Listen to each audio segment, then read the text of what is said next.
देखो बच्चों, Indian contract act अगर एक्चुअल में देखा जाए इसका नाम ही इंडियन कॉन्ट्रैक्ट एक्ट है, लेकिन ये जो कॉन्ट्रैक्ट एक्ट है ना, ये एक्चुअली स्टैब्लिश किया गया था ब्रिटिशर्स ने इस एक्ट को स्टैब्लिश किया था। लेकिन धीरे धीरे क्या हुआ, इसने इंडिया के अंदर जब स्टैब्लिश होना शुरू किया तो इंडियन कॉन्ट्रैक्ट एक्ट नाम दे दिया गया इसका। तो इसके बारे में हम थोड़ा सा स्टडी करने जा रहे हैं। बहुत ही इंपॉर्टेंट एक्ट है और सबसे ज्यादा मार्क्स का भी एक्ट है आपके एग्जाम के लिए। तो बेटा स्टार्ट करते हैं। मैं कुछ नोट्स भी लिखवाऊंगा, वो भी लिखते रहना साथ के साथ, प्लस जो मैं आपको पीपीटी दिखा रहा हूँ वो भी देखते रहना समझने के लिए, ठीक है। देखो बच्चों, जो लॉ का सब्जेक्ट है ना, वैसे बहुत ही ज्यादा इजी सब्जेक्ट है, लेकिन इसकी सबसे बड़ी प्रॉब्लम यह है, बच्चे इसको लिख नहीं पाते। इसको लिखना बहुत मुश्किल हो जाता है, एग्जीक्यूट करना बहुत मुश्किल हो जाता है। तो बेटा एग्जीक्यूशन के लिए आप डेफिनेशन को समझना, प्रॉपर एग्जांपल्स को समझना, तब जाके आप लिख सकते हो, ठीक है। तीनों को बात समझ आ रही है?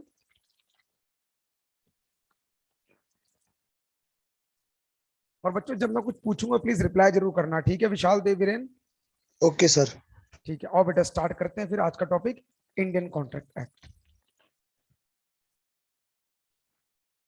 देखो बेटा, इसकी इंट्रोडक्शन समझते हैं।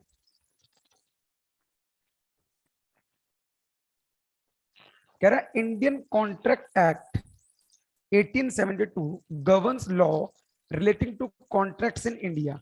कह रहा है इंडियन कॉन्ट्रैक्ट एक्ट जो आया, इसके अंदर जितने भी गवर्न्स के बारे में, मतलब स्टैट्यूटरी के बारे में, जितने भी कानून के बारे में, ये सारी चीजें लिखी थी। हमारे यहाँ पर जो कानून की बात हम करेंगे, कानून का मतलब ये नहीं कि क्राइम हो गया सजा दे दो, वो सब नहीं पढ़ना हमें। हम इसको क्या पढ़ रहे हैं, किसी दो व्यक्तियों के बीच में कोई बातचीत हो जाती है। फॉर एग्जाम्पल, मैंने बोला देव ने मुझे बोला कि सर मैं अपनी गाड़ी बेचना चाहता हूँ। मैं कहा ठीक है देव, मैं तुमसे खरीद लूंगा, इतने पैसे मेरे से ले लेना। हम इन कॉन्टेक्ट्स की बात कर रहे हैं, ठीक है। कह रहा था एक्ट वॉज पास्ड बाय, कह रहा ये किसने पास किया था, ब्रिटिश इंडिया ने, मतलब आजादी से पहले इस एक्ट को पास किया गया। It is based on the principle of English law. ये किसके बेस पे डिपेंड है, ये इंग्लिश लॉ के प्रिंसिपल के बेस पे डिपेंड है। मतलब लगभग इसके अंदर सारी इंग्लिश लॉ ही आई हुई है, बस नाम क्या है उस टाइम इंडिया के अंदर एप्लीकेबल हुआ, इसलिए इंडियन कॉन्ट्रैक्ट एक्ट दे दिया गया। कह रहा this act is applicable to whole of India including Jammu and Kashmir. पहले बेटा इसके अंदर ना जम्मू कश्मीर का था नहीं, लेकिन अब ये क्या बोल देगा, अब जम्मू कश्मीर में भी एप्लीकेबल हो जाता है। समझ आ गई मेरी बात? हाँ जी सर। अब सुनना बेटा, कॉन्ट्रैक्ट का मतलब मुझे वीरेन बताएगा क्या होता है, इस कॉन्ट्रैक्ट का मीनिंग क्या होता है, वीरेन बताएगा बेटा? वीरेन कभी कॉन्ट्रैक्ट वर्ड सुना है?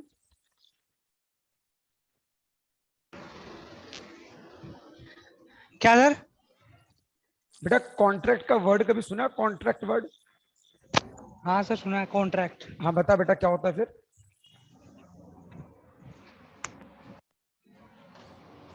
बता बेटा, सुना है तो। कॉन्ट्रैक्ट सर ये किसी भी जब देख बेटा, कॉन्ट्रैक्ट का अगर सीधे शब्दों में बात बोलूं, हाँ बेटा बोल, अभी बता। बेटा एक मिनट होल्ड करना, आप लोग एक सेकंड होल्ड करना बस।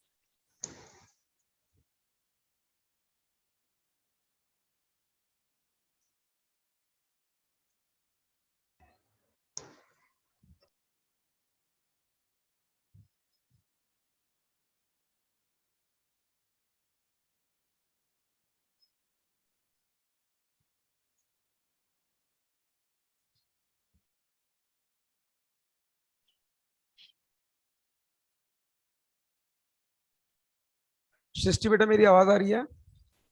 Yes sir. ठीक है बेटा, देखो मैंने अभी तक छोटी सी बातें सिर्फ बताई है कि हम पढ़ रहे हैं आज हमारा फर्स्ट टॉपिक, टॉपिक का नाम है हमारा Indian contract act. Indian contract act 1872 सबसे मोस्ट इंपॉर्टेंट टॉपिक है आपके पूरे सब्जेक्ट के अंदर, बिजनेस लॉ के अंदर। तो इसको समझना, ये बहुत जगह काम आता है, ध्यान से सुनना मेरी बात को। यहाँ पर ये बोला गया इंडियन कॉन्ट्रैक्ट एक्ट के अंदर जितने भी हमारे लॉ रिलेटिंग बातें हैं इंडिया की, वो सारी चीजें लिखी हुई है इसके अंदर। ये एक्ट को किसने पास किया था, आजादी से पहले वाले भारत ने पास किया था। वो मूवी देखिए RRR, yes triple sir. R. Triple R में वो जो स्टोरी दिखाई गई है वो कब की दिखाई गई है, वो ब्रिटिश के टाइम पर दिखाई गई है, मतलब 1947 की पहले की स्टोरी है। तो ये एक्ट उस टाइम आया था, तो तभी इसका क्या नाम दिया गया, इंडियन कॉन्ट्रैक्ट एक्ट दिया गया, क्योंकि ये पास तो ब्रिटिश इंडिया में ही हुआ था। तो इसके अंदर जितने भी लॉ है वो किसने लिखे होंगे? ब्रिटिशर्स ने लिखे होंगे। तो इसलिए इसके अंदर सारा इंग्लिश लॉ एप्लीकेबल होता है, इंग्लिश कॉमन लॉ एप्लीकेबल होता है। क्लियर? और ये जो एक्ट है ये पूरे इंडिया में एप्लीकेबल होता है, जम्मू और कश्मीर को मिलाकर पूरे इंडिया के अंदर। क्लियर बेटा पॉइंट? हाँ जी sir. Yes sir. Yes sir. हाँ, अब सुनना मेरी बात को। कॉन्ट्रैक्ट का मतलब क्या होता है बेटा? कॉन्ट्रैक्ट का मतलब क्या होता है? दो बंदों के बीच में सहमति। यस, दो बंदों के बीच में कोई भी बातचीत हो। देव ने बोला सर मेरे घर पर चाय पीने आ जाना, तो मैंने कहा ठीक है भाई आ जाऊंगा। तो बेटा देव, अगर मैं तेरे घर चाय पीने ना आऊं तो तू क्या मेरे ऊपर केस कर देगा? देव बोलेगा चलो भैया मैं तो सर को कोर्ट लेके चलता हूँ, कोर्ट में बातचीत होगी, सर चाय पीने नहीं आए भैया, मेरा बिस्किट बिस्किट सब खराब हो गए, चाय पत्ती खराब, चाय खराब, है ना? है देव? हाँ जी सर। अच्छा, कोर्ट लेके चले जाएगा मेरे को? कह रहा हाँ जी सर। हाँ?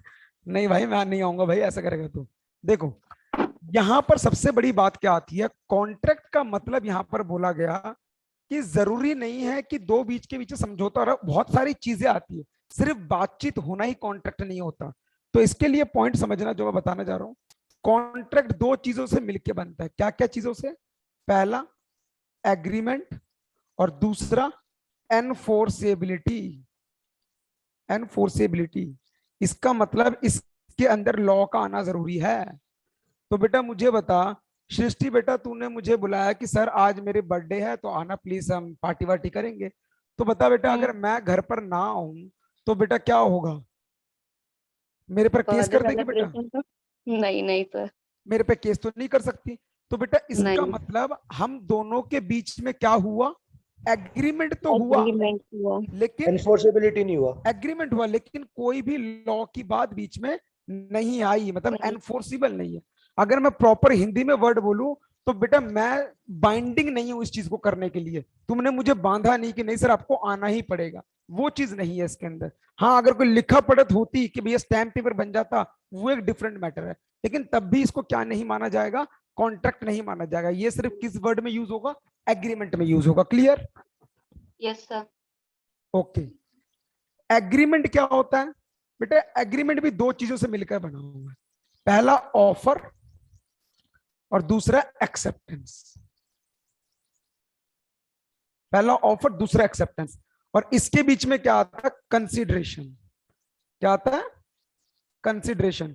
बेटा सारे बच्चे पॉइंट को समझेंगे। अब कंसीडरेशन की बात को सुन लो।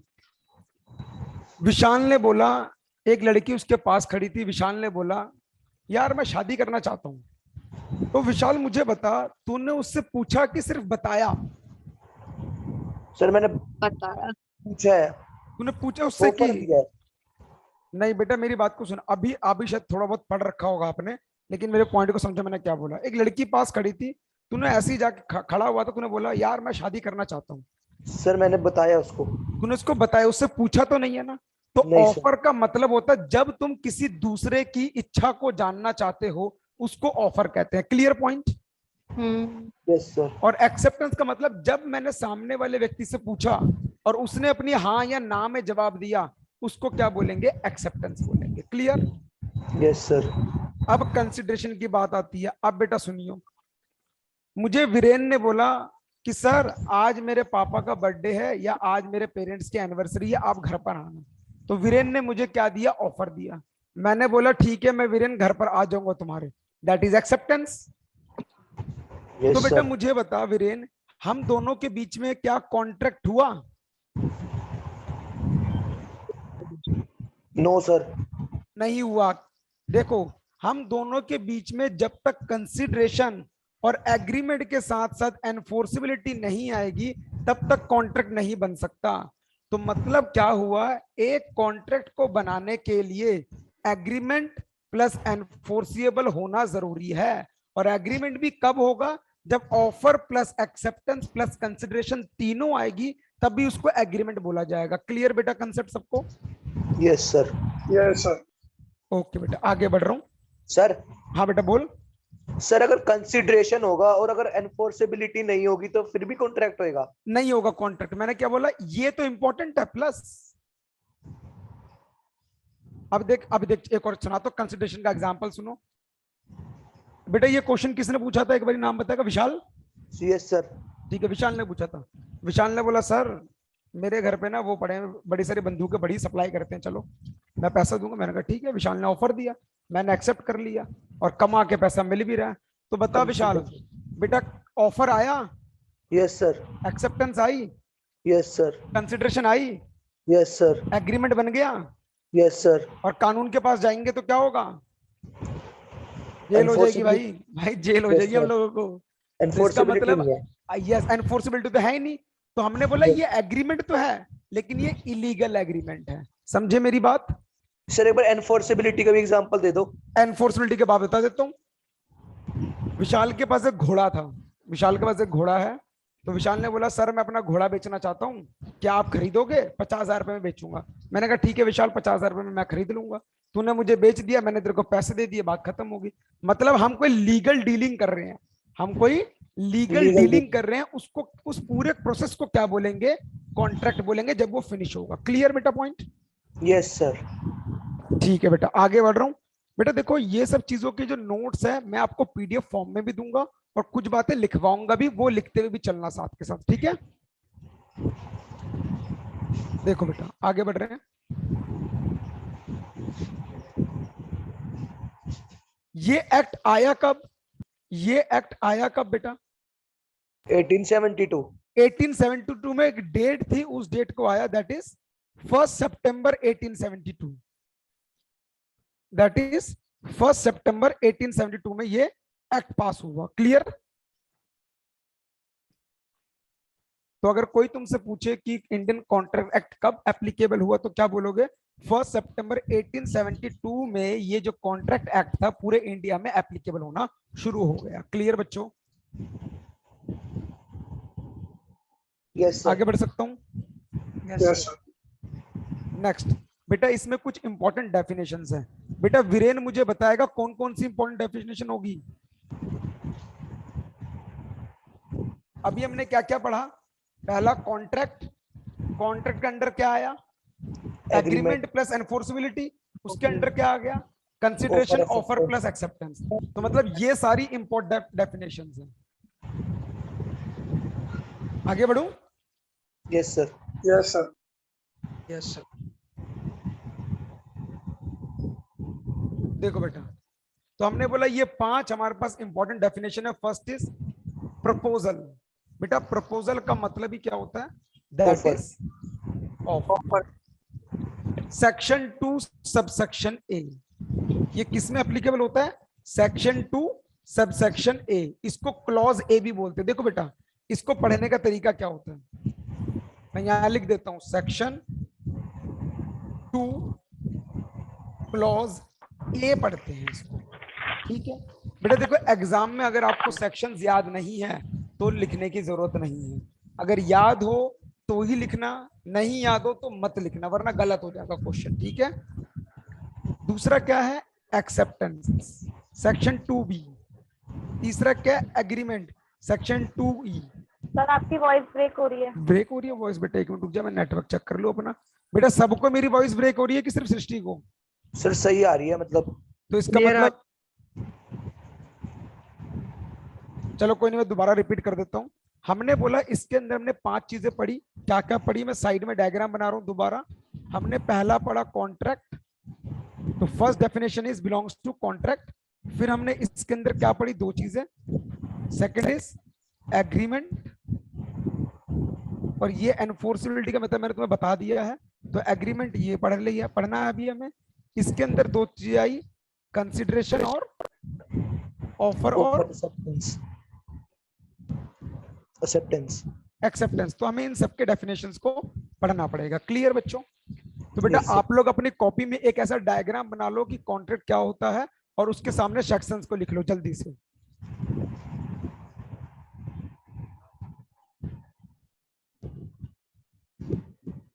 हेलो।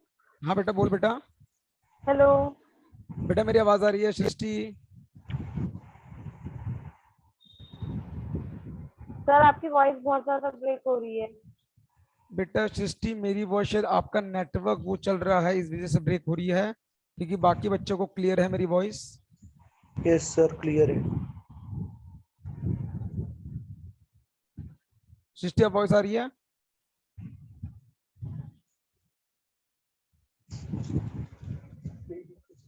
सृष्टि मेरी वॉइस आ रही है अब? सृष्टि चली गई।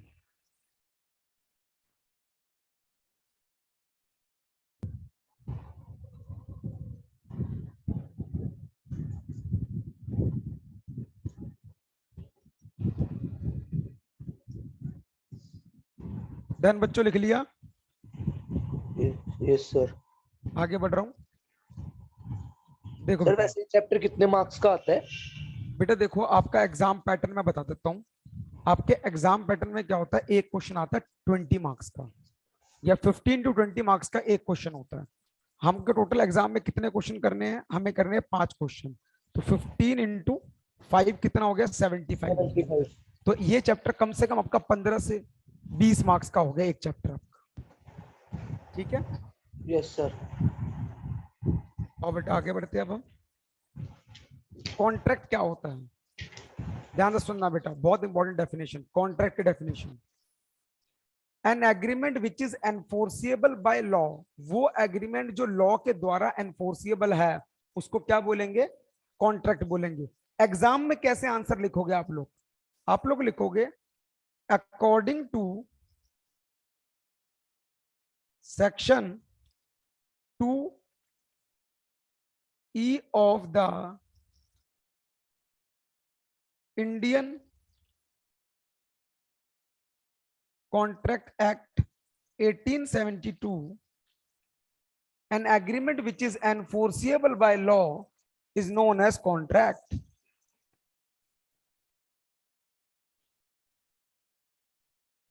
समझ आई बेटा मेरी बात? Yes sir. एक सेकंड देखो बेटा, अब मैंने यहां पर एक गलती करी है, बता सकते हो क्या गलती करी है? कोई बता सकता है?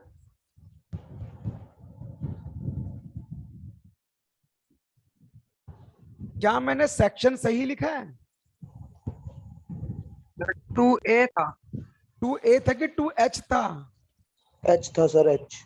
तो इसका मतलब कुछ समझे, अगर आप डेफिनेशन सही भी लिख रहे हो लेकिन अगर आपने उसका सेक्शन गलत लिख दिया तो मार्क्स मिलेंगे 0। तो ऐसी गलती एग्जाम में मत करना, इसलिए मैंने आपको गलती करके दिखा दिया कि ऐसा अगर एग्जाम में हुआ तो पूरे 0 मार्क्स। क्लियर? इससे बढ़िया सेक्शन मत लिखो, सीधा क्या लिख दो, according to the Indian contract act 1872 an agreement which is enforceable by law that is known as contract. Clear? Yes sir, yes. तो पहले मैं इस गलती को ठीक कर लूं।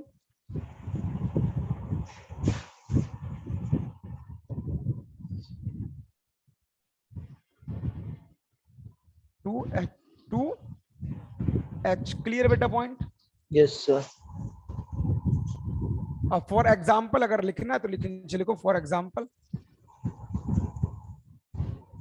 ए offer to sell a car of rupees 20,000 to B and B accept the offer and pay the price to A and A deliver the car to B। Clear बच्चों?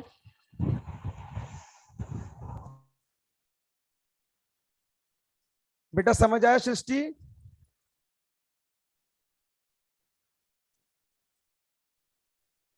No sir. हाँ बेटा, कहाँ से समझ नहीं आया बेटा बता? सर ये मेरी यहीं से मेरी क्लास छूट गई थी, अच्छा बैक ठीक है, हो मैंने गई थी मेरी। ठीक है मैंने पीछे कुछ समझाया नहीं, बस मैंने ये बताया था 5 डेफिनेशन इंपॉर्टेंट पढ़नी है। उसमें से पहली डेफिनेशन मेरी ये है कॉन्ट्रैक्ट की। तो कॉन्ट्रैक्ट की डेफिनेशन क्या है? एन एग्रीमेंट, वो एग्रीमेंट जो लॉ से एनफोर्सिएबल है उसको क्या बोलेंगे? कॉन्ट्रैक्ट बोलेंगे। कॉन्ट्रैक्ट। एग्जाम में अगर क्वेश्चन आता है कि डिफाइन कॉन्ट्रैक्ट, तो कैसे आंसर लिखोगे? According to section 2H of the Indian contract act 1872 an agreement which is enforceable by law. For example, A offer to sell a car of rupees 20,000 to B, B accept the offer and pay the price to A deliver the car। सबको समझ आ गया ये? Yes sir. Yes sir. तो बेटा क्या एक और example मुझे बता सकते हो सारे के सारे? सृष्टि बेटा एक और एग्जांपल दे सकती है मुझे? एक मिनट सर।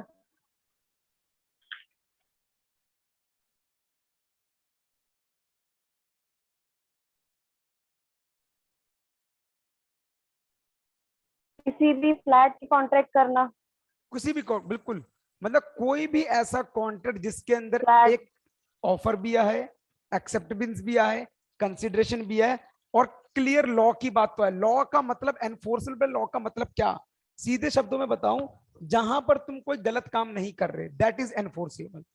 समझ आएगी मेरी बात सबको? Yes sir. आगे बढ़ रहा हूं।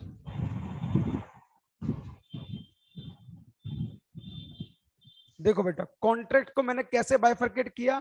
कॉन्ट्रैक्ट का मतलब एग्रीमेंट एंड एनफोर्सेबल। समझ आ गई मेरी बात? Yes sir. आओ बच्चों आगे बढ़े। दूसरा, अब जैसे कॉन्ट्रैक्ट की सीढ़ी से हम नीचे उतरे, तुम्हारे डायग्राम में किसकी सीढ़ी नजर आई? एग्रीमेंट की सीढ़ी नजर आई। तो अब हमें क्या चाहिए? एग्रीमेंट की डेफिनेशन चाहिए। तो एग्रीमेंट की डेफिनेशन क्या कहती? कह रहा हर एक वादा और बहुत सारे वादे, हर एक वादा और बहुत सारे वादे मतलब every promise and set of promises, जो क्या क्रिएट करते हैं? कंसिडरेशन क्रिएट करते हैं एक दूसरे के लिए, उसी को क्या बोलते हैं? एग्रीमेंट बोलते हैं। फॉर एग्जाम्पल बेटा, पीछे वाले एग्जाम्पल पे चल रहा हूं मैं। यहां पर क्या लिखा था बच्चों? ए ने ऑफर दिया किसको? बी को। तो ए बी को क्या देगा? कार। कार। और बी ए को क्या देगा? कंसिडरेशन। पैसा, मतलब कंसिडरेशन। तो इसका मतलब ये एक दूसरे के लिए कुछ ना कुछ तो बना रहे हैं ना। तुम मुझे खून दो, मैं तुम्हें आजादी दूंगा। तो भैया मैं खून मांग रहा हूं तो आजादी भी तो मिल रही है। तो कहीं ना कहीं एक दूसरे का अगर कुछ लेना देना हो, उसी को कंसिडरेशन बोला गया है। ठीक है, तो यहां पर वही वर्डिंग यूज करी गई, एवरी प्रॉमिस और बहुत सारे प्रोमिसेस। विशाल ने बोला मैं तेरे लिए चांद ताड़े भी तोड़ लाऊंगा, सब कुछ तोड़ लाऊंगा, प्लस बहुत कुछ करूंगा। तो बेटा विशाल तूने एक वादा किया कि बहुत सारे वादे किए? सर बहुत सारे। बहुत सारे वादे किए। क्या तूने उसके बीच में कोई कंसिडरेशन लेके आया? नहीं सर। सिर्फ वादे किए ना तूने, सामने वाला तो कुछ दे ही नहीं रहा। तो यहां नहीं पर सर। पॉइंट क्या आ रहा है? Every promise and set of promises forming consideration for each other, एक दूसरे के लिए, तभी जाके ये क्या बनेगा? एग्रीमेंट बनेगा। तो तो सर जो एग्जाम आपने में अभी कैसे एग्जांपल लिखोगे अगर दिया, एग्रीमेंट? हाँ सर जो अभी आपने एग्जांपल दिया उसमें कंसिडरेशन की बात हुई नहीं, तो इसका मतलब वो एग्रीमेंट नहीं है। वो एग्रीमेंट नहीं है, वो सिर्फ ऑफर हुआ। वो तो सिर्फ ऑफर हुआ। तू बोल रहा है कि मैं तेरे लिए चांद तारे तोड़ लाऊंगा, ये लाऊंगा वो लाऊंगा, तो तू ऑफर दे रहे उसको।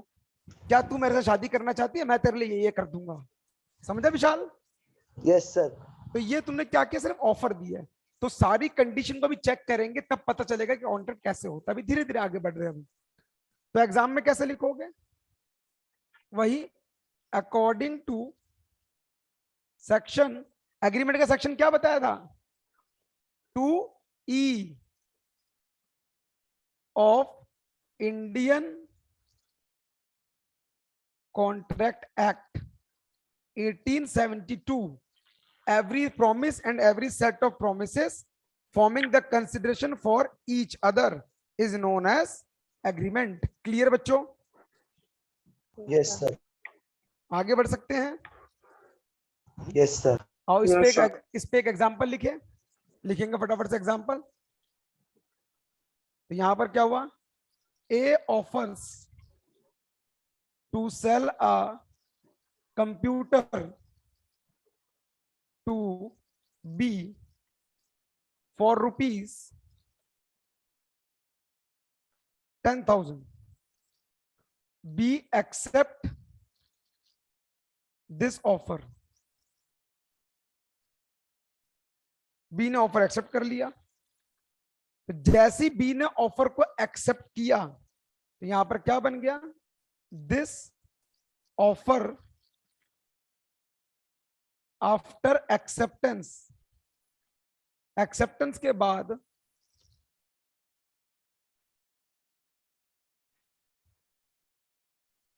एक मिनट बच्चों, बेटा ये एक्सेप्टेंस के बाद क्या बन गया?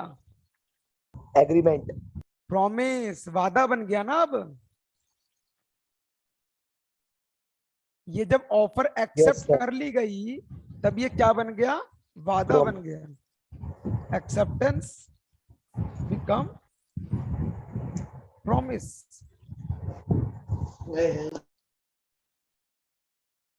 Become promise.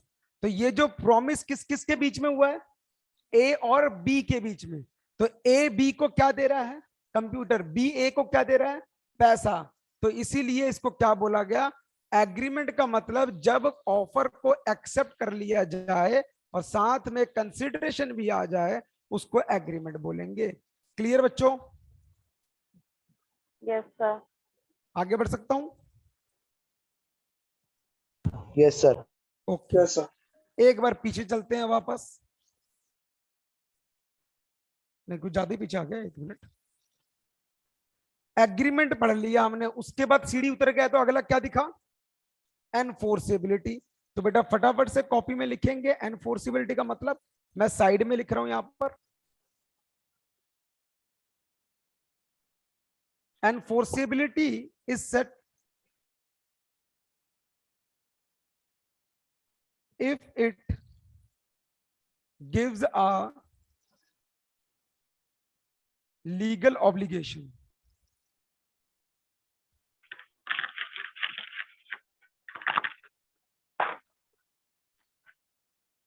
एनफोर्सेबल होता है जहां पर लीगल ऑब्लिगेशन आ जाए वही एनफोर्सेबल कहलाता है। लीगल ऑब्लिगेशन, जहां पर लीगल ऑब्लिगेशन आएगी उसी को क्या माना जाएगा? एनफोर्सेबल माना जाएगा। तभी वो एग्रीमेंट को एनफोर्सेबल कर सकते हैं। ठीक है, बात समझ आ गई? Yes sir. एक स्टोरी सुनाओ इसके ऊपर। Yes sir. बेटा सुनना मेरी बात। एक बेल्फर नाम का बंदा था। कौन था? बेल्फर वर्सेस बेल्फर, 1919। देव बेटा समझ आ रहा है? Yes sir. तो बेल्फर वर्सेस बेल्फर में क्या हुआ? बेल्फर एक पति था, सरनेम है इनका। तो पति ने पत्नी को बोला कि भाग्यवान मैं जा रहा हूं, कहां पर? बाहर जा रहा हूं, तो तू टेंशन बिल्कुल मत लियो, मैं तेरे को हर महीने क्या भेजता रहूंगा? पैसे भेजता रहूंगा। तो पत्नी ने बोला ठीक है आप चले जाओ, मुझे भेजते रहना, मेरे को कोई दिक्कत नहीं है। मैंने कहा चलो अच्छी बात है। तो हुआ क्या, उसने 1 महीने पैसे भेजे, 2 महीने पैसे भेजे, 3 महीने पैसे भेजे, फिर उसने पैसा भेजना बंद कर दिया। अब वो 3 साल के बाद घर वापस आया। उसकी पत्नी ने बोला तुमने पैसे नहीं भेजे, मैं तुम पे केस कर दूंगा। तब ये जो बेल्फर नाम की पत्नी थी उसकी, वो गई कि जज साहब इसने मेरे पैसे नहीं दिए, ये मेरे को बोल के गया था पैसे देगा लेकिन अब ये नहीं दिया। तो बताओ वहां पर जो वकील, जो जज बैठा होगा, वो क्या बोलेगा अपने उसके पति को? बताओ क्या बोलेगा?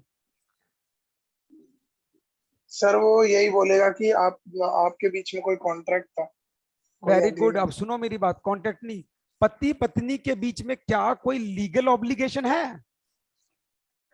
Legal No. ऑब्लिगेशन समझते हो क्या होता है? लीगल काम अगर हुआ तुम Written दोनों के बीच में property। ऐसा कुछ जो केस वेस कर सकते हो, उन दोनों के बीच लीगल ऑब्लिगेशन है नहीं। कह रहा देख, उस जज ने बोला देखो पत्नी जी, आपके पति ने प्यार से बोला था कि बाहर जा रहा हूं पैसे भेजेगा, अब वो नहीं भेज पाया तो बेचारा क्या करे? तो ये आप दोनों के घर का मैटर है, घर जाके सुलझाओ। तो this is an social agreement. ये कौन सा एग्रीमेंट बना? सोशल एग्रीमेंट बना। मेरी बात को समझे कि नहीं समझे? देव के पापा ने बोला, या देव ने देव के घर में बोला कि देव बेटा तू फर्स्ट आएगा, मैं तेरे को बाइक ला दूंगा। देव ने बड़ी मेहनत करी और फर्स्ट आया। पापा ने बाइक ला के नहीं दी तो देव क्या करेगा? पुलिस में जाएगा तू? नहीं सर। चल पुलिस में चला भी गया। पुलिस ने पूछा क्या हुआ? ऐसी ऐसी बात है सर जी, पापा ने बाइक ला के नहीं दी, पापा को पकड़ो। पापा को पकड़ के ले आई पुलिस। हाँ जी आपने बाइक नहीं ला के दी? नहीं ला के दी। क्या करूं? कुछ नहीं, छोड़ दो, मैं ले जाता हूँ घर पे इसको मारता हुआ। तो कहानी क्या है देव, कि तुम दोनों के बीच में क्या नहीं था? Social agreement. क्या नहीं था? लीगल ऑब्लिगेशन नहीं लीगल था। ऑब्लिगेशन। तो यस। तुम दोनों के बीच में सोशल एग्रीमेंट बना, ना कि वैलिड कॉन्ट्रैक्ट बना। क्लियर बेटा? सर एक बार रिपीट कर दो मेरी क्लास। हाँ मैं दोबारा बोल रहा था बेटा, सुनिए।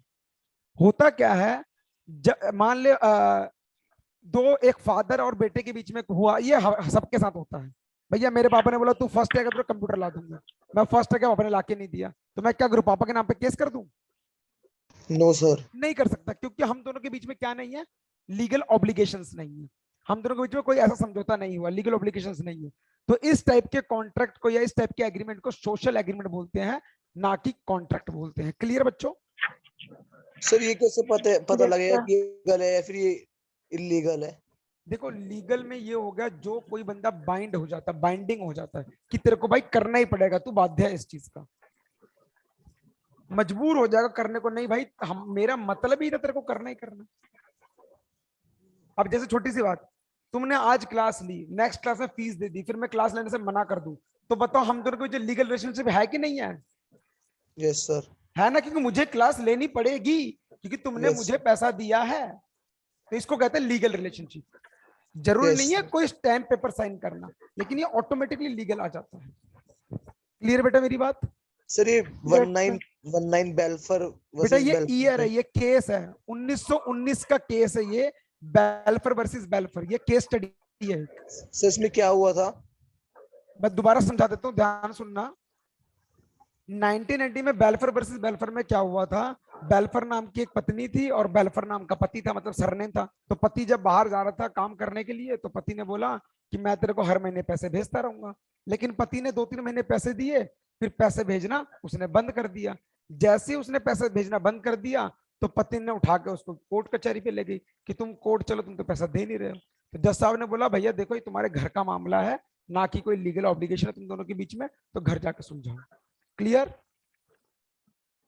Yes sir. आगे बढ़ जाऊं? Yes sir. तो ये हो गया एनफोर्सेबिलिटी का मतलब, जहां पर लीगल ऑब्लिगेशंस आएगा तभी जाके किसी भी एग्रीमेंट को हम तुम्हारा एनफोर्सेबिलिटी बोल सकते हैं। ठीक है, नेक्स्ट इज ऑफर या फिर प्रपोजल। बेटा एक सेकंड,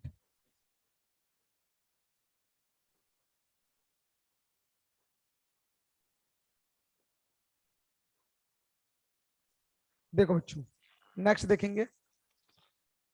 अब इस डेफिनेशन को ध्यान से समझना, अगर ये समझ गए तो बस तुम्हें बिल्कुल सब कुछ क्लियर हो गया।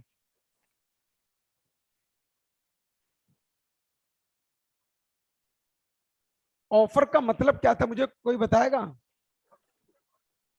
सृष्टि, ऑफर का मतलब क्या था बेटा?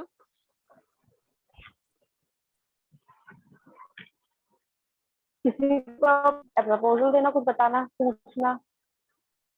किसी भी सामने वाली बंदे को तुमने कोई ऑफर देने का मतलब, तुमने सामने वाले की इच्छा को जाहिर करना, अपनी इच्छा को जाहिर करना, जिसे सामने वाले की इच्छा को पूछ सको। थोड़ी।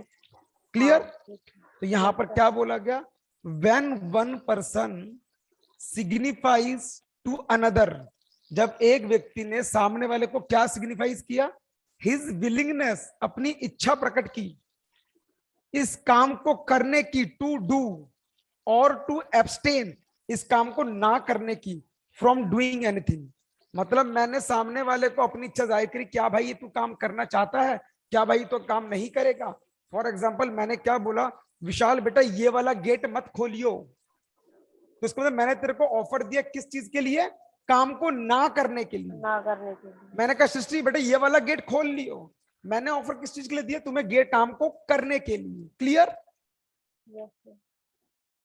With the view. सर ये तो आपने बताया है ना। हाँ आगे तो बता रहा हूँ, विद द नहीं व्यू सर। टू। हाँ बेटा बोल। सर आपने ये बताया है ना कि आप इस गेट को मत बंद करना। हाँ ये तो अब आपने बताया है, ये हाँ अब आपने आगे offer तो में सुन, बन गया। आगे तो सुन बेटा, with the view to obtaining the assent. अब मैं तुम्हारी, मैंने बोला बेटा इस गेट को मत खोलियो, समझ गया ना पूरी बात को?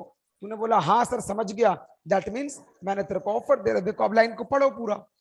When one person signifies to another his willingness to do or to abstain from doing anything with a view to obtaining the assent, सामने वाले की इच्छा भी जाननी है। क्लियर? Yes sir.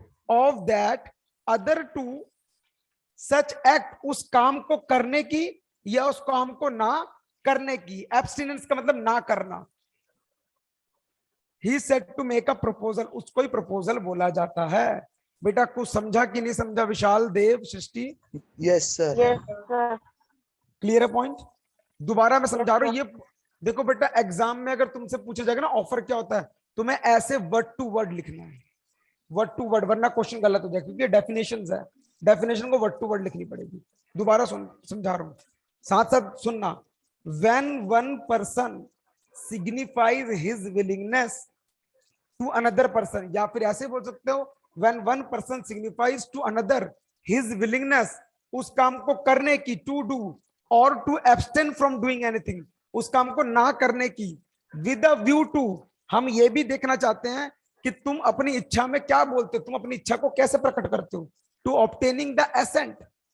मैं एक कोई सामने खड़ा हुआ है, अगर मैं उसको जाके बोलूंगा, देखो बेटा यहां पर एग्जांपल समझो, ए ने बी को बोला will you marry me, will you marry me, इसका मतलब क्या हुआ? ए बी की इच्छा को जानना चाहता है और उसने उसको बोला है। बात समझा बेटा Vishal, Dev, Srishti? Yes sir. Yes sir. अब ए ने बोला आई वॉन्ट टू मैरी, मैं शादी करना चाहता हूं। ए ने बी को बोला मैं शादी करना चाहता हूं, तो क्या ए ने बी से पूछा, ए ने बी से पूछा है क्या तू मेरे साथ शादी करना चाहती है? No sir. ये तो नहीं। बता रहा है कि यार मैं Yes, शादी sir. करना चाहता हूं, तो इसको क्या नहीं बोलेंगे? ऑफर नहीं बोलेंगे। ऑफर नहीं बोल- इसको क्या बोलेंगे? ऑफर। ऑफर। ऑफर बोलेंगे। डेफिनेशन के साथ एग्जांपल समझ आ गया बच्चों? Yes sir. डेफिनेशन का एग्जांपल समझ आ गया? Yes sir. ओके। देव ने सृष्टि को बोला यार एक काम करियो, आज रात को पार्टी आ जाइयो, और बोल के चला गया। तो बता बेटा सृष्टि, क्या देव ने तेरे को ऑफर दिया? No sir. उसने ऑफर तो ऑफर नहीं दिया। अच्छा, क्या देव तूने सॉरी ऑफर दिया? क्या बेटा देव तूने ऑफर दिया? सर ऑफर ही तो आना सर, मैं उसकी एक्सेप्टेंस नहीं होगा। ऑफर ही दिया है। तो तू वही बिल्कुल, वो तूने बोला ना कि भैया रात को पार्टी है तू आ जाइयो, तो ये चाहता क्या, तेरी तेरी एक्सेप्टेंस चाहता है। अब एक्सेप्टेंस या तो हाँ में होगी या तो ना में होगी। अगर तू चली जाएगी दैट मीन्स हाँ, तू नहीं जाएगी दैट मीन्स नो। क्लियर बेटा पॉइंट? Yes sir. तो फटाफट से बेटा इस डेफिनेशन को भी नोट कर लो जल्दी से।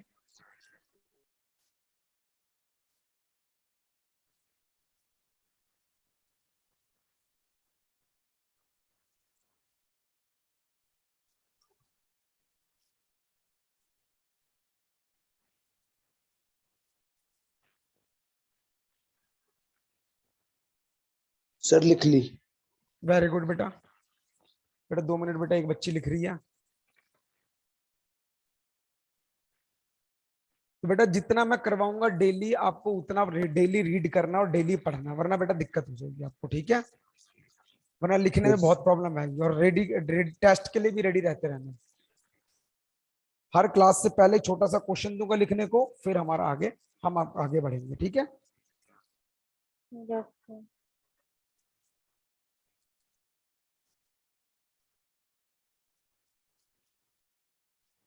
बेटा क्या नाम बताया? पूजा, प्रिया, प्रिया बेटा हो गया? जल्दी कर ले बेटा। अब हमारी हमने डायग्राम में सीढ़ी पे उतरे। पहली सीढ़ी क्या थी? कॉन्ट्रैक्ट की। उसके नीचे एग्रीमेंट, डेफिनेशन पढ़ ली। फिर आए हम किसके ऊपर?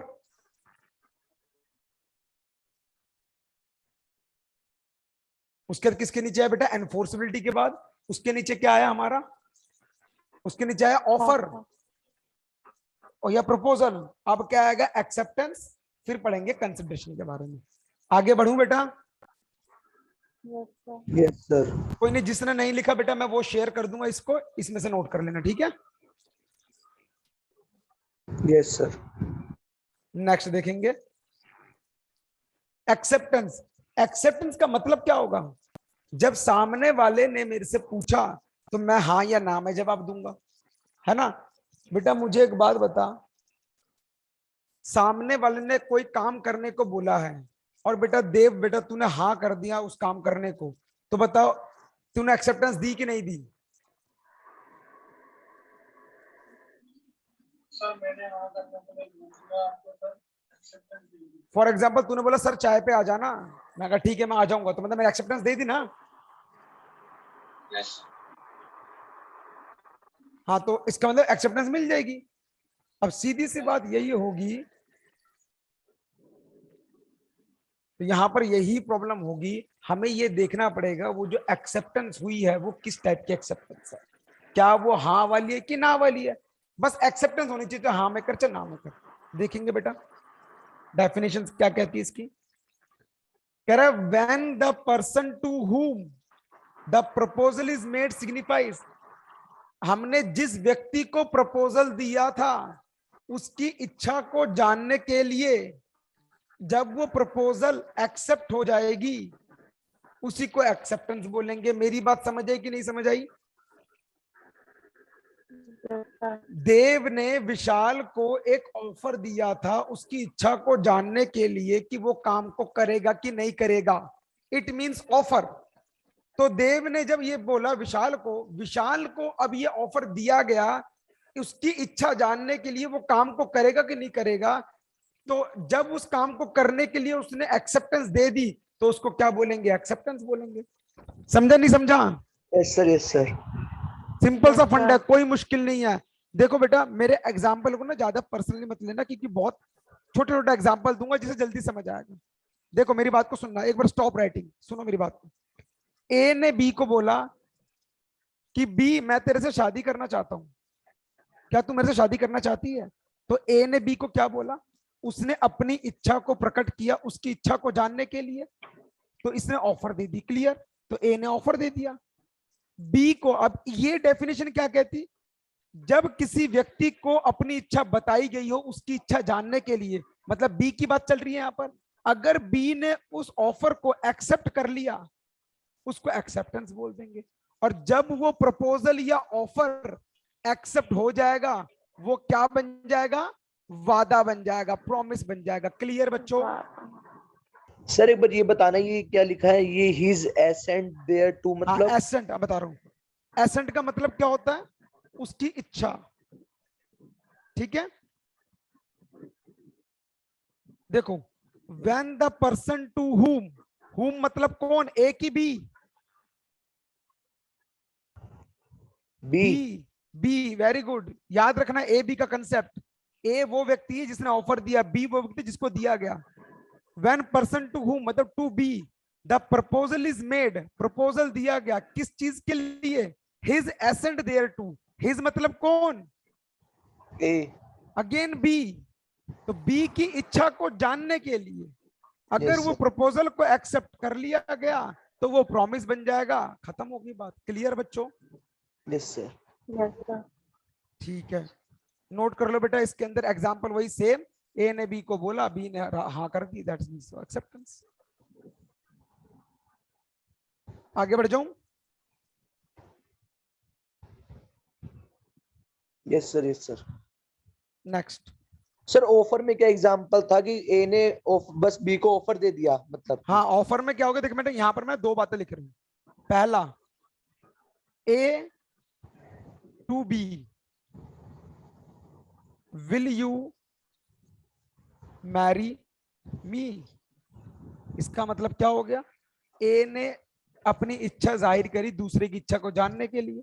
Second, sir. B to A, yes I want to marry you, I want to yes sir. Marry you. इसका मतलब बी ने वो जो ऑफर दिया था उसको उसको एक्सेप्ट कर लिया, मतलब बी ने ए को वादा भी कर दिया, प्रॉमिस कर दिया। क्लियर बेटा? Yes sir. ठीक है, आगे बढ़ जाऊं? Yes sir. पार्टीज बेटा, एक कॉन्ट्रैक्ट में कितनी पार्टी होती है? Sir minimum 2। अभी 2 ही पढ़ी है हमने। कौन कौन? एक ए था एक बी था। उस ए को क्या बोलेंगे और बी को क्या बोलेंगे? दोनों को क्या बोलेंगे बेटा? सो लवर। पार्टीज। हाँ भाई, दोनों को लवर बोलेंगे, तो शादी करना चाहता है। हमने कहा दोनों का कुछ नाम है। क्या नाम है? एक नाम आता प्रोमिसर, दूसरा नाम आता प्रोमिसी। मतलब कॉन्ट्रैक्ट के अंदर कितनी पार्टीज होती है? There are 2 parties, one is promisor and second is promisee. Clear? Promise, sir. Promisor का मतलब क्या? A. Person making the proposal, उसको प्रोमिसर बोलते हैं। मतलब कौन? ए। जो बंदा प्रपोज करता है, ऑफर देता है, उसको क्या बोला जाता है? प्रॉमिसर। और प्रॉमिसी कौन? जिसने वादा किया या जिसने ऑफर को एक्सेप्ट किया, दैट इज बी। क्लियर बच्चों? सर इसमें मिनिमम 2 ही पार्टीज होती है, हाँ, मतलब दो ही कि होती है बेटा। हाँ, ज्यादातर दो ही पार्टीज होती है। Okay sir. क्योंकि ना जो हम पढ़ रहे बिजनेस लॉ, इसको दूसरी लैंग्वेज में मर्केंटाइल लॉ भी कह सकते हो तुम। मर्केंटाइल लॉ मतलब व्यापारों के बीच में, ट्रेडर्स के बीच में ये कॉन्ट्रैक्ट बनते हैं। Okay sir, okay.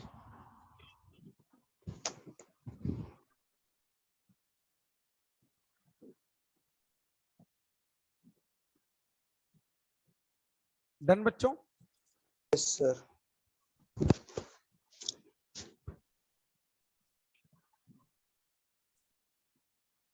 अब तुम्हारे एग्जाम का सबसे इंपॉर्टेंट क्वेश्चन आने वाला है, जो ज्यादातर एग्जाम में आता ही आता है। आगे बढ़ जाऊं? Yes sir. कंसिडरेशन क्या होती है? कंसिडरेशन का Money. मतलब, तुम मुझे खून दो, मैं तुम्हें आजादी दूंगा, मतलब something in return. Consideration means something in return, that is technical word use होता है क्विड प्रो क्वा। ये टेक्निकल वर्ड है बेटा लॉ के। क्विड प्रो कुआं का मतलब है समथिंग इन रिटर्न। मैं कुआं बोलता हूं, तुम कुओं बोल सकते हो, ठीक है? क्विड प्रो कुओं, तो ये टेक्निकल वर्ड है। इसको लैंग्वेज में क्या कहते हैं? Something in return. क्लियर बच्चों? समझ आ गई मेरी बात? Yes sir. तो यहां पर एग्जाम्पल के तौर पे क्या लिख सकते हैं? ए cell a black horse to be for rupees 10,000। तो बेटा इसको क्या बोला गया? ऑफर बोल दूं? ए ने बी को ऑफर दिया कि भाई 10,000 में तेरे को घोड़ा बेचना चाहता हूं। Yes sir. बी ने क्या किया? Be accepted. बी ने जैसे ही एक्सेप्ट कर लिया, मतलब एक्सेप्टेंस बन गई, और बी ने प्रॉमिस कर दिया। B pay the price, B ने प्राइस दे दिया, and A deliver horse to B, deliver horse to B. इसका मतलब क्या हुआ? कंसिडरेशन भी दे दी गई, उसने पैसे दिए, उसने घोड़ा दिया। जूते दो पैसे लो, तो यहां पर भी वही कंसेप्ट आ गया। क्लियर बेटा? मूवीज देखते हो? मूवीज?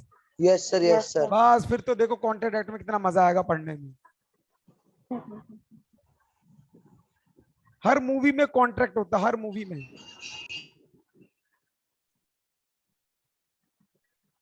पुष्पा मूवी देखी है? Yes sir. तो उसने क्या बोला? भाई चंदन के ट्रक मैं तभी दूंगा जब तू मुझे 5 लाख रुपए देगा। तो उसने पार्टनर भी बनाया, 5 लाख भी दिया, फिर चंदन की लकड़ी भी ले गया वो। समझे? और बच्चों आगे बढ़े।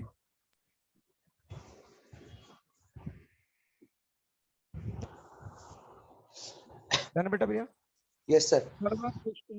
हाँ बेटा बोल, कुछ पूछ रहे हैं? No sir. बेटा तेरी आवाज बहुत स्लो आ रही है बेटा। देव एक बार बोल बेटा। पुष्पा में एग्रीमेंट थोड़ी ना हुआ है सर, वो तो इलीगल था। अरे हाँ बेटा, तो मैंने पूरी बात भी तूने बोली लड़के, बिल्कुल सही कह रहा, वेरी गुड। अब ये जो पुष्पा में तूने बताया ना इलीगल एग्रीमेंट हुआ, अब वही कहानी मैं आगे पढ़ाने जा रहा हूँ कि हमें कैसे पता चले कि एक कॉन्ट्रैक्ट वैलिड है कि नहीं है। समझा बेटा? वेरी गुड बेटा। उसने धमकी दी थी। अब वही पढ़ते हैं, देखो वही पढ़ते हैं, अब पूरी बात तुम्हें समझ आ जाएगी। कह रहा है एक वैलिड कॉन्ट्रैक्ट कब माना जाएगा? हमने कहा जब ये कुछ बातें उसके अंदर शामिल होगी, तब जाके वैलिड कॉन्ट्रैक्ट माना जाएगा। पहला, एग्रीमेंट होना चाहिए दोनों पार्टी के बीच में। दूसरा, फ्री कंसेंट होना चाहिए। ये क्या होता है समझाऊंगा। तीसरा, कॉम्पिटेंसी ऑफ पार्टीज होने चाहिए। चौथा, लॉफुल कंसिडरेशन होना चाहिए। लॉ लीगल ऑब्जेक्ट होना चाहिए। Not expressly declare to be void होना चाहिए। Intention to create legal relationship होना चाहिए। लीगल फॉर्मेलिटीज होनी चाहिए। सर्टेनिटी ऑफ मीनिंग होना चाहिए, और पॉसिबिलिटी ऑफ परफॉर्मेंस होना चाहिए। जब ये 10 बातें किसी कॉन्ट्रैक्ट के अंदर शामिल होगी, तो समझ जाना वो कॉन्ट्रैक्ट क्या है? वैलिड कॉन्ट्रैक्ट है। समझ गया बेटा मेरी बात? यस सर एक बार रिपीट कर दो। हाँ, ये सारा समझाऊंगा क्या क्या होता है, समझनी। हाँ बेटा, किसने बोला था देव बेटा, तूने बोला था क्या वो पुष्पा वाली कहानी इलीगल है? Yes sir. हाँ बेटा, बिल्कुल सही। हमने यहाँ पर दो वर्डिंग यूज करी, लॉफुल कंसिडरेशन भी होना चाहिए और लीगल ऑब्जेक्ट भी होना चाहिए। उसका ऑब्जेक्ट क्या था? लाल चंदन की तस्करी, दैट इज इलीगल। इसका मतलब वो कॉन्ट्रैक्ट नहीं है। समझा बेटा मेरी बात? Yes sir. सर एक बेटा। बार क्या? बेटा दोबारा विशाल, यस सर। क्या बोल रहा था बेटा? सर क्या बोला सर आपने? लाल चंदन? तो जो लाल चंदन बेच रहा था पुष्पा मूवी में, उसको जो Yes, sir. स्मगलिंग कर रहे थे वो इलीगल है। तो इसलिए Yes. इलीगल ऑब्जेक्ट अगर हुआ तो ये वैलिड कॉन्ट्रैक्ट नहीं माना जाएगा। क्लियर? Yes sir. अब देखो, एग्रीमेंट होना चाहिए भैया, ए और बी के बीच में एग्रीमेंट होना चाहिए proper. Yes sir. Pre consent का मतलब क्या होता है? दोनों के बातों में सहमति होनी चाहिए, कंसेंट होनी चाहिए फ्री। कैसे? बेटा गाड़ी है विशाल तेरे पास? Yes sir. ओके, सृष्टि बेटा गाड़ी है तेरे पास? Yes sir. एक दिन तुम दोनों आना गाड़ी लेके इंस्टीट्यूट, फिर मैं चाकू दिखाऊंगा, तुम्हारे पीठ पर चाकू रखूंगा और तुमसे बोलूंगा गाड़ी मुझे दे दो। क्या दे दोगे तुम लोग? No sir. अरे बेटा, चाकू पीठ पे रख के देगी नहीं तू मुझे गाड़ी? नहीं चलो बंदूक रखूंगा, बंदूक बंदूक। देखो, मैं लेकर ही नहीं आऊंगी, आपने पहले बता दिया। अच्छा लेके नहीं आएगी। अब सुनना मेरी बात को, बिल्कुल यही एग्जाम्पल के तौर पे समझना। मान लो अगर तुम्हारे रास्ते में तुम जा रहे हो, कोई तुम्हारे सर पे बंदूक रख दे और बोलेगा ओए चल पर्स निकाल, पैसे निकाल, तो क्या करोगे? देना पड़ जाएगा ना। देना तो इसका Yes, sir. मतलब उसने धमकी दी तुम्हें, तो इसका मतलब क्या जो तुमने अपनी कंसेंट दी वो फ्री थी? फ्री का मतलब क्या? बिना दबाव के। जो No, sir. तुमने उस चोर Free को नहीं थी। पर्स वर्स दे दिया, क्या बिना दबाव के दिया? नहीं, उसने दबाव दिया था, हमें नहीं, प्रेशराइज दबाव किया था। तो अगर तुम्हारी कंसेंट फ्री नहीं होगी तो वैलिड कॉन्ट्रैक्ट नहीं होगा। तो आपकी कंसेंट फ्री होनी चाहिए। क्लियर? सर मतलब सिंपल भाषा में इसका मतलब ये है दोनों की सहमति होनी चाहिए। हाँ, दो बंदों की सहमति होनी चाहिए, लेकिन डिफरेंट चीज है। देख बेटा, इसका मतलब और समझा देता हूं। सेम थिंग अपन सेम सेंस, इसका मतलब समझिए। फॉर एग्जाम्पल, देव के पास दो गाड़ियां हैं, एक है लाल रंग की गाड़ी, एक है काली रंग की गाड़ी। मुझे पसंद है काली गाड़ी। देव ने बोला सर मैं अपनी गाड़ी बेचना चाहता हूं। मैंने कहा हाँ भाई मैं खरीद लूंगा। मेरे दिमाग में चल रहा था ये काली बेचेगा, लेकिन इसके दिमाग में चल रहा था मैं तो लाल बेचूंगा। तो क्या हम दोनों जो सोच रहे हैं क्या सेम चीज सोच रहे हैं? नहीं सोच रहे ना। No, sir. तो No, इसका sir. मतलब कंसेंट फ्री नहीं मानी जाएगी, कहीं ना कहीं गड़बड़ी है तुम्हारी कंसेंट में। समझ गया बेटे मेरी बात? सर ये लेकिन पता कैसे लगेगा क्या चीज बेटा? कि सर ये फ्री कंसेंट है? जैसे कि सर ये पता कैसे लगेगा कि आपको वो काली गाड़ी चाहिए? तो मैं बताऊंगा ना, जब मैंने कहा ठीक है मैं गाड़ी खरीदूंगा, तू फटाक से चला के ले लो सर पकड़ो मेरी लाल गाड़ी। मैंने कहा मुझे लाल चाहिए नहीं, मुझे तो काली चाहिए। सर मैं नहीं मतलब बेच रहा, ये कॉन्ट्रैक्ट एंड में खत्म हो पता गया। लगेगा ना हाँ बिल्कुल, एंड कॉन्ट्रैक्ट में के पता समय। लगेगा, बिल्कुल बिल्कुल एंड पता लगेगा, बिल्कुल। ठीक है। और इसमें भी बहुत सारी चीजें हैं, वो भी पढ़नी है हमें। आगे आगे देखते हैं बेटा। Competency of parties, competency of parties, competency of party का मतलब क्या है? यहां पर मेजर बंदे होने चाहिए, मतलब 18 साल से ऊपर के लोग होने चाहिए, साउंड माइंड होने चाहिए। साउंड माइंड मतलब जो पागल वागल ना हो। अब भाई देख ले क्या हुआ। देव एक अपने दोस्त के साथ गया, मान लेते बी नाम का कोई दोस्त था, उसने इतनी ड्रिंक कर ली, इतनी ड्रिंक कर ली। देव ने क्या किया, उसके घर के पेपर निकालवाए कि साइन कर दे भाई फटाफट। उसने फट से नशे में साइन करके दे दिए। तो देव बेटा क्या तू मालिक बन गया उसके घर का? नहीं सर। क्यों नहीं बना भाई? प्रॉपर्टी तेरे नाम हो गई। यस सर बन गया। बन गया ना। लेकिन वहां पर अगर उसने ये प्रूफ कर दिया कि मैं उस टाइम पे होश में नहीं था, तो वो कॉन्ट्रैक्ट खत्म हो जाएगा। तो इसलिए उसको साउंड माइंड जब होगा, मतलब वो होशो हवास में होगा, तब उस केस में कुछ भी करवाओगे तभी जाके वो कॉन्ट्रैक्ट माना जाएगा। क्लियर? सर ये लेकिन ये प्रूफ कैसे होगा? वो प्रूफ करना बताएंगे, अभी बहुत बड़ा टॉपिक पढ़ना है बेटा, बहुत पढ़ना है अभी हमें। ओके बताएंगे, सर। ठीक है। लॉफुल कंसिडरेशन, स्मगलिंग वंगलिंग का काम नहीं होना चाहिए, ना ही ऑब्जेक्ट ना ही वो। तूने कहा सर देव ने बोला सर मेरा एक दोस्त है उसको मार दो, मैं आपको 1 लाख रुपए दूंगा। मैंने कहा ठीक है, तो मतलब मेरा ऑब्जेक्ट भी गलत प्लस कंसिडरेशन भी गलत, तो इसका मतलब वो ऐसे कॉन्ट्रैक्ट नहीं है। Clear? Okay sir. Not expressly declare to be void, इसका मतलब है जिस काम को करने के लिए मना किया गया है उस काम को नहीं कर सकते आप। फॉर एग्जाम्पल, तुम्हें बोला गया है कि भैया कूड़ा नहीं फेंकना कहीं पर, लेकिन तुम वो काम कर रहे हो और उसी काम करने के पैसे ले रहे हो। तुमने कहा तू रोड पे कूड़ा फैला, तू लोगों को मार, या तुम चाइना से सामान खरीदो बेचो, तो अगर हमारे लॉ ने मना कर दिया कि ये सब चीजें नहीं करनी, तो आप नहीं कर सकते। जैसे कि यूक्रेन और रशिया, यूक्रेन वालों को मना है कि रशिया से सामान नहीं खरीदना, तो मतलब उन लोगों से या वो काम नहीं कर सकते। Clear? Intention to create legal relationship, इसका मतलब दोनों के बीच में ऐसा रिलेशनशिप होना चाहिए जो लीगल रिलेशनशिप क्रिएट करता है। याद है बेटा Balfour versus Balfour? Yes sir. क्या उनके बीच में लीगल रिलेशनशिप क्रिएट हो रही थी? नहीं हो रही थी, क्योंकि पति पत्नी के बीच में सोशल एग्रीमेंट होता है, लीगल नहीं होता, वो सोशल एग्रीमेंट होता है। घर का मामला घर पे निपटाओ, क्योंकि वहां पर पति के ऊपर कोई प्रेशराइज नहीं था कि तेरे को पैसे भेजने ही पड़ेंगे, या पत्नी के ऊपर प्रेशराइज नहीं था कि तुम्हें पैसे लेने ही पड़ेंगे। तो वो एक उनका आपस का समझौता था, ना कि कोई लीगल फॉर्मेलिटीज थी। क्लियर?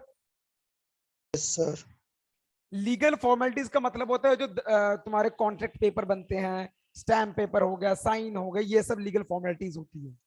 ठीक है? सर्टेनिटी ऑफ मीनिंग का मतलब क्या है? सृष्टि दुकान पे गई, कहती मुझे गोल गोल सफेद सफेद दे दो। सृष्टि बेटा क्या मांग रही थी दुकान पे जाके? सुन नहीं पाई सर, मैं क्या बोला आपने? मैंने बोला तू दुकान पर गई है, तूने वहां पर बोला कि मुझे गोल गोल सफेद सफेद दे दो। क्या है मांग रही थी बेटा? गोल गोल सफेद सफेद क्या? तूने कुछ डिमांड किया, तो इसका मतलब जो चीज हम मांग रहे हैं ना उसका मतलब भी होना चाहिए। फॉर एग्जाम्पल, मेरी बात को समझना, मैं एक दुकान पे गया, वो ऑयल डीलर है। वो क्या है? ऑयल डीलर है। मैंने कहा भैया तेल दे दो मुझे, तो वो पूछेगा ना कौन सा तेल चाहिए, तो मतलब तुम्हारा जो मीनिंग है वो सर्टन होना चाहिए, उसको पता होना चाहिए तुम क्या मांग रहे हो। समझ आई मेरी बात? सर वो हम बताएंगे तभी तो पता लगेगा ना दूसरे को। हाँ वही तो चीज बता रहा हूँ कि जो भी तुम बता रहे हो, जैसे काफी बार क्या होता है, मैं बाइक ठीक करवाने जाता हूँ, मुझे सामने वाला कोई नाम बता, मुझे समझ ही नहीं आता, फिर मैं जाके बताता हूँ भैया यहाँ लगता है, यहाँ लगता है, यहाँ लगता है। तो भैया जब हमारा मीनिंग ही सर्टेन नहीं है तो कॉन्ट्रैक्ट भी सर्टेन नहीं है। समझ गया मेरी बात? Yes sir.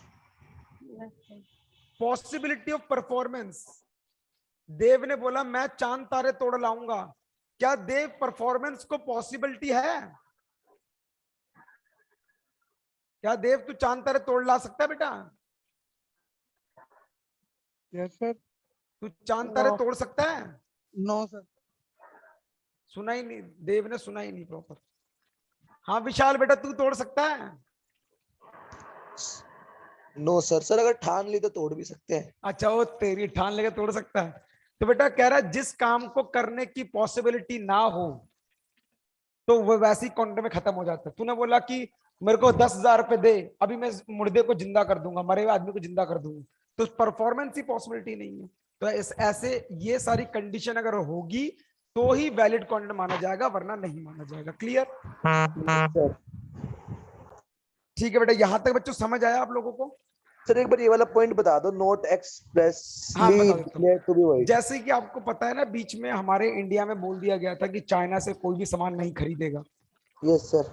तो कह रहा है अगर तुम चाइना के किसी बंदे के साथ कॉन्ट्रैक्ट करते हो और वही सामान खरीद रहे हो जिसके लिए लॉ ने मना किया है, तो अगर उस कॉन्ट्रैक्ट को हम क्या नहीं मानेंगे? वैलिड नहीं मानेंगे। समझ गया बेटा मेरी बात? Okay sir. Yes sir. तो आप वो काम करो जो लॉ ने मना नहीं किए, वो काम मत करो जो लॉ ने मना किए। Yes sir. ठीक है बेटा, तो बेटा मैं आज क्लास यहीं तक रखता हूँ, फिर नेक्स्ट क्लास में फिर थोड़ा सा ज्यादा और एक्सप्लेन करेंगे, लेकिन जितना मैंने करवाया है इसको थोड़ा सा रिवाइज करना। बाकी मैं नोट्स आपको पीडीएफ वो करवा दूंगा, अभी सेंड कर देगी मैम। बाकी डिस्कशन फिर नेक्स्ट क्लास में करेंगे। ठीक है बच्चों? सर हाँ बेटा बोल। सर क्लासेस डेली होगी या फिर मतलब बेटा आपकी क्लास होगी 1.5 घंटे की क्लास होगी, ऑल्टरनेट डेज पे होगी? ऑल्टरनेट डेज पर होगी, 2 से 3:30 का टाइम होगा, 1.5 घंटे की क्लास होगी। आज थोड़ा सा टाइम कम था, इस वजह से मैंने थोड़ा सा वो कर दिया, पर नेक्स्ट क्लास से आपकी 2 बजे से लेकर कम से कम 3:30 तक क्लास होगी। ठीक है? Okay sir. Okay sir. ठीक है बेटा, मिलते हैं फिर नेक्स्ट क्लास क्लास। मंडे को होगी। हाँ बेटा, अब क्लास मंडे को होगी, ठीक है। Okay sir, okay. ओके बेटा। ओके।